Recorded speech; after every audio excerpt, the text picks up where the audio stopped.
Hello नमस्कार सभी साथियों, आप सभी का स्वागत है। आज हम देखने वाले हैं जो कक्षा 10वीं त्रैमासिक परीक्षा का जो रियल पेपर है 100% बिल्कुल रियल पेपर है वो हम देखने वाले हैं। आप सब ने पेपर देखा होगा तो बिल्कुल यही आया होगा।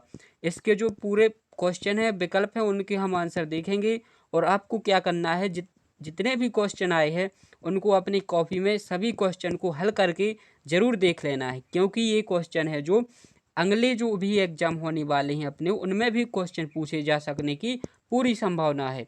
अब देखिए विकल्प है। यहाँ देखिए पहला क्वेश्चन, ये 6 विकल्प आए होंगे आपके पेपर में।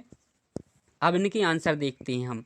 देखिए तो 12 और 15 का HCF बताना है, हाईएस्ट कॉमन फैक्टर HCF बताना है। यहाँ पर 15 और 12 का HCF क्या आएगा, 3 आएगा। कैसे निकालते हैं, देखिए 15 और ये 12 15 हमने लिखिए, इनकी HCF निकालेंगे, 3 कर देंगे भाग, 3 चौकी 12 और 3 पाँची 15।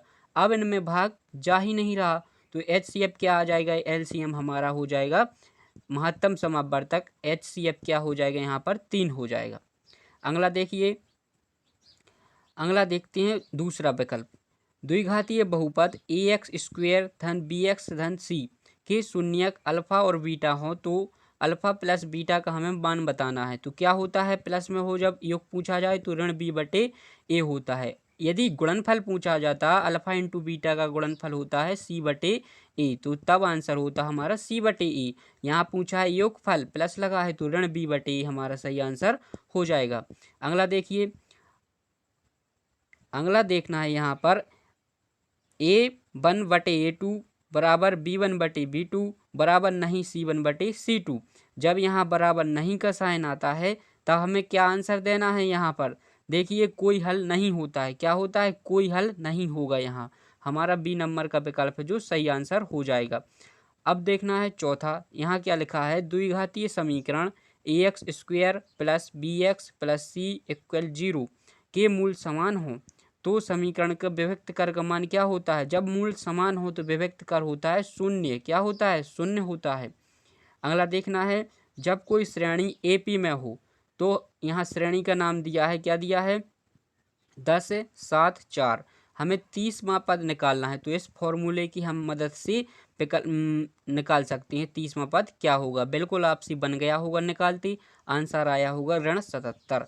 ये आंसर हो जाएगा। ये हमने आपको लिख दिया, यदि कोई भूल गया हो फॉर्मूला तो इससे आप निकाल सकते हैं। लेकिन परीक्षा में भूलना बिल्कुल भी नहीं है, क्योंकि जब हम भूल जाएंगे तो हमसे हजारों बच्चे हैं जो आगे निकल जाएंगे। हमारी जो परीक्षा है वह त्रैमासिक है, जो आपकी जो जितना भी आपने पढ़ा है वह कहाँ भूल रहे हैं, किस टॉपिक में हमें मजबूती के साथ आगे बढ़ना है वो ये दर्शा देती है। अब देखना है छठवां विकल्प, दो समरूप त्रिभुजों की भुजाओं का अनुपात कितना दिया है, 4:9 है और क्षेत्रफल का अनुपात पूछा है। उन त्रिभुजों की जो क्षेत्रफल का अनुपात वो पूछा है तो क्या हो जाएगा, इनकी वर्ग का होता है, भुजाओं की वर्ग के अनुपात में क्षेत्रफल होगा। यहाँ तो 4 का वर्ग होता है 16 और 9 का वर्ग होता है 81। ये हमारा सही आंसर हो जाएगा। चलिए आगे बढ़ते हैं, खाली स्थान। दूसरा क्वेश्चन था, यहाँ खाली स्थान पूछे थे ऋण। यहाँ देखिए √2, यहाँ वर्ग अंडर रूट है, यहाँ पर 2 लिखा है तो ये क्या है, अपरिमेय संख्या, क्या है, अपरिमेय संख्या है। ये आपसे बन गया होगा, बिल्कुल सरल है। द्विघातीय बहुपद में शून्यकों की अधिकतम संख्या कितनी होती है, 2 होती है। हम निकालते हैं तो 2 गुणनखंड इसकी निकलते हैं। अगला देखते हैं हम, समीकरण 2x धन y बराबर k में यदि x बराबर 2 और y बराबर 1 हो तो k का मान निकालना बिल्कुल सरल। x की जगह पे हम 2 रख देंगे, y की जगह पर 1 रख देंगे। x की 2 रखेंगे तो 4 हो जाएगा, यहाँ गुणा कर देंगे, y की 1 तो 5 हो जाएगा, k का मान क्या आ जाएगा, यहाँ पर 5 हो जाएगा। ये हमारा सही आंसर हो जाएगा। एक समीकरण px बराबर 0 जहाँ px का 2 का बहुपद हो तो वह क्या है, जब घात कितनी है 2 की तो ये क्या होगा, द्विघातीय बहुपद। 3 की घात तो तेघातीय, मतलब 3 की घात हो जाएगी, और जब घात 1 की हो तो उसे रैखिक कहते हैं। अगला देखते हैं, ए बी सी समांतर श्रेणी में है तो बी को ए और सी का क्या कहते हैं, समांतर माध्य कहते हैं। जब आपने अच्छी से तैयारी की होगी तो आपको ये क्वेश्चन बिल्कुल सरल लग रही होंगी। वरना जिसने अच्छे से तैयारी नहीं की, बिल्कुल भी पढ़ाई नहीं की है, तो ये उन्हें ऐसा लग रहा होगा कि ये क्वेश्चन कहाँ से आ गए हैं। लास्ट जो खाली स्थान है, देखिए समरूप त्रिभुजों की संगत भुजाएं कैसी होती हैं, समानुपातिक होती हैं। ये हमारा लास्ट है जो खाली स्थान था वो हो जाएगा। अब देखिए यहाँ पर जोड़ी भी पूछी गई हैं, तो स्तंभ आ और स्तंभ बा दिए गए हैं। अब देखना है 9 और 27 का एलसीएम बताना, बिल्कुल सरल हो जाएगा। अब देखिए हम कैसे जान जाएंगे, बड़ा बड़ा नंबर है 9 का भाग जा रहा है 27 में, 9 तिरी 27, तो एलसीएम हम बिना निकाले बता देंगे 27। इसका यहाँ इससे मिल जाएगा सी नंबर से। रैखिक बहुपद की घात कितनी होती है, 1 होती है। एक्स धन 2y धन 3 बराबर 0, एक्स बराबर 0 हो तो y बराबर क्या होगा, एक्स बराबर 0 मतलब ये कट जाएगा।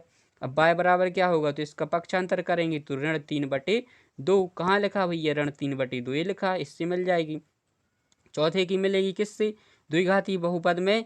ये देखिए क्या लिखा है, एक्स वर्ग ऋण 1 बराबर 0 की मूल, यहाँ वर्ग लग जाएगा तो एक कोष्टक धन में एक कोष्टक ऋण में, यहाँ क्या आ जाएगा, एक इनकी मूल लिख लेंगे जब हल करेंगे तो 1 और ऋण 1, ये हमारा आंसर हो जाएगा। अब देखना है 5वां, समांतर श्रेणी में n का पद, जो फॉर्मूला है वो पूछा है यहाँ पर, बिल्कुल सरल हम लगा देंगे। और सभी वर्ग क्या होते हैं, समरूप होते हैं। सभी वर्ग क्या होते हैं, समरूप होते हैं। ये इस प्रकार से हमने इन जोड़ियों को बिल्कुल मिला लिया था।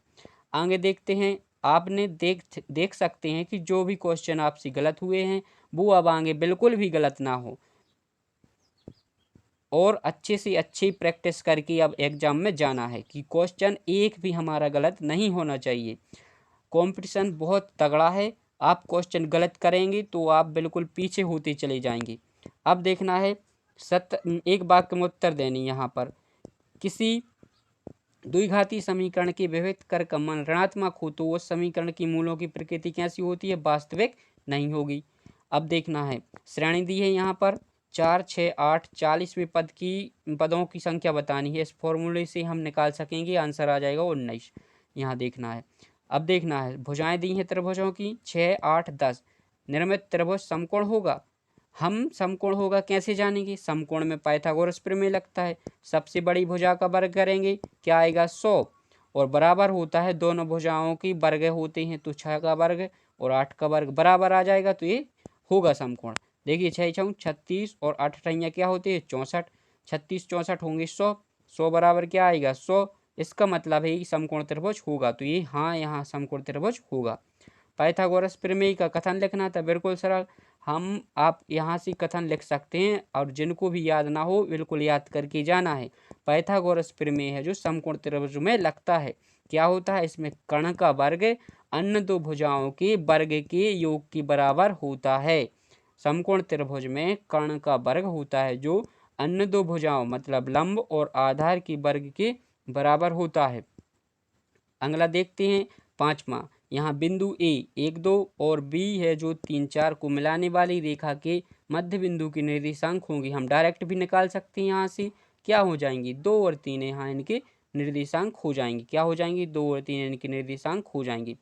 किसी त्रिभुज के शीर्षों के निर्देशांक क्या दिए हैं 4 3 और 2 ऋण 3 तथा ऋण 3 और 5 हैं, तो केंद्रक के निर्देशांक क्या होंगी, केंद्रक के निर्देशांक क्या होंगी हम यहाँ निकाल सकते हैं x1 y1, और जो पहले इनको जोड़ के जो फॉर्मूला होता है बटे में 3 रहता है, तो इस प्रकार से हम इनको निकाल सकते हैं। यहाँ देखिए 4 + 2 प्लस ऋण की 3 थे, हमने लिख दिए, बटे में 3 आएंगे।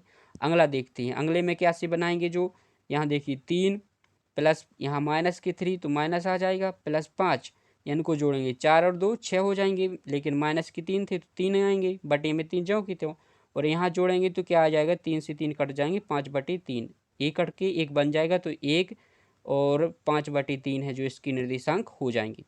अब देखना है यहाँ पर सत्य बतानी है। सत्य आपको क्या करना है, देखिए एक प्राकृतिक संख्या का अभाज्य गुणनखंड उसके गुणनखंडों के क्रम को छोड़ते हुए अद्वितीय होता है। ये जो कथन है क्या है, सत्य है। ax + b = 0 द्विघातीय समीकरण है, बिल्कुल नहीं है। क्यों, क्योंकि हमें यहाँ कहीं पर भी 2 की घात नहीं दिख रही है, तो ये क्या है, असत्य है। द्विघातीय पूछा है तो इसका मतलब होता है उसमें घात कितने की हो, 2 की होना चाहिए। यदि एक त्रिभुज के 2 कोण एक अन्य त्रिभुजों के 2 कोणों की बराबर हों तो त्रिभुज समरूप होते हैं, सही बात है। सत्य यहाँ किसी बिंदु का एक भुज शून्य और कोटि 3 है तब वह एक्स अक्ष पर स्थित होगा। जब देखिए उस क्या है कोटि 3 है एक्स अक्ष पर होगा तो ये असत्य हो जाएगा। क्या हो जाएगा? असत्य।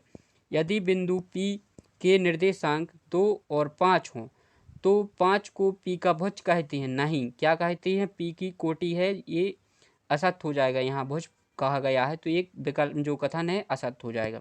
मूल बिंदु से बिंदु एक्स वाई की दूरी का जो फॉर्मूला होता है √x² + y², एक कथन है जो सत्य हो जाएगा। इस प्रकार से जितने भी जो वैकल्पिक प्रश्न थे वो हमने हल कर लिए हैं। अब देखिए जो आपसे प्रश्न पूछे हैं चाहे वो प्रश्न हो या अथवा के हो, इन सभी को आपको क्या करना है अपनी कॉपी में बिल्कुल अलग से पूरा जो पेपर है उसको हल कर लेना है, ताकि आपकी जो प्रैक्टिस है जो ये प्रश्न है बिल्कुल प्रश्न है और इनको आपको बिल्कुल हल करके देख लेना है, चाहे आपसे एग्जाम में बना हो या ना बना हो। लेकिन अब एग्जाम में आ जाए तो अब बिल्कुल बनना ही बनना चाहिए, एक भी नंबर नहीं कटना चाहिए। जितने भी ये प्रश्न हैं बिल्कुल आपको हल कर लेना है जैसा कि आप एग्जाम में करने वाले हैं। तो इससे आपकी प्रैक्टिस क्या हो जाएगी? बहुत ही मजबूत हो जाएगी और अन्य बच्चों से आप बिल्कुल आगे निकल जाएंगे और एग्जाम में है जो गलती होने की बिल्कुल भी संभावना नहीं होगी और आप अच्छे से अच्छे बिल्कुल 100 में से 100 जितने का भी पेपर हो 100% करके आएंगी। तो इस प्रकार से ये पूरा पेपर आपको क्या कर लेना है? हल कर लेना है। और जो भी आपसे विकल्प गलत हुए हों और उनको भी आपसे आगे से बिल्कुल भी गलती नहीं होनी चाहिए। ये पूरा पेपर है, लास्ट क्वेश्चन तक आपको क्या करना है? हल कर लेना है, तभी आप अगले बच्चों से आगे निकल पाएंगे और अपने एग्जाम में 100% दे पाएंगे। इस प्रकार से हमने आपको पूरा पेपर बता दिया है। आपको क्या करना है? इसको अपनी कॉपी में हल कर लेना है। यदि वीडियो पसंद आया हो तो चैनल को सब्सक्राइब जरूर करें और अपने दोस्तों तक शेयर भी करें।